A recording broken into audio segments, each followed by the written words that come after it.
Hello, I like to talk about visuals in gaming. When I was younger, I used to think that the visuals in games are more important at the time for newer consoles because it looked more appealing to the eyes on how the characters look, how realistic the design of the buildings are, and how amazing the landscape looks as well.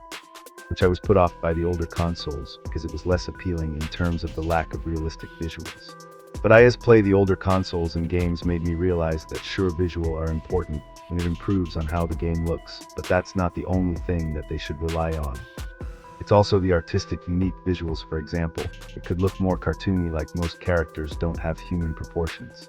But they look unique and different for their character design in their own way, like Marvel Rivals, or have an amazing background and landscape design like Zelda Tears of the Kingdom, or even sound effects like footsteps, explosions, objects impacting each other, and gunfire like Call of Duty. There are other content that enhances the games. It's also important to add an NPC in the game so it doesn't feel empty, and it feels more immersed into the world or fantasy. As time went on, when the new consoles come out, it felt like more games are becoming less about gameplay and more about cinematic movie games. They become more linear in terms of having less spacious areas, but has great visuals and detail in terms of the terrain and environment, like Last of Us, the new God of War games, Star Wars Outlaws, and Hellblade. Most games give you the option on taking different routes and ways on how to go about the attentive options that you take.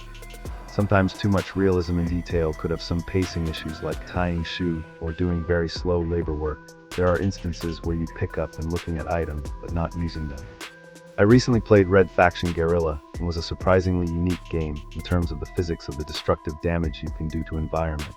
They give you option to get to the mission by making path your own ways, like driving a big vehicle through a building or having some allies help you through the mission. They give you the freedom and options on how you want to go about it. Almost everything in this game is destructible, which makes it more enjoyable. But with the newer games lack the destructive physics and focus too much on visuals just to make it look amazing as possible, without focusing on the other aspects of the game.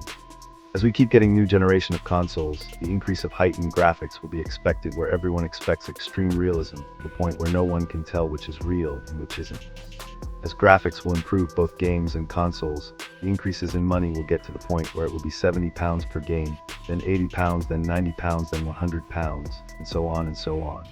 Sooner or later, when a new generation of consoles will increase, they will find a way to get rid of physical game, and only way to play games is through digital, which you have no rights to own your own game, as it will rely on subscriptions or live services, even if you download it, similar to Google Stadia. The other issue with extreme graphics is that it will take much longer to develop and to produce the game.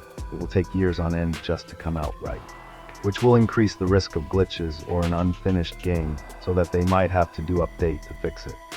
Anyway, these are my thoughts and opinions on visuals and graphics for new generation of consoles. I'd like to hear your opinion about it in the comment section below. Thank you.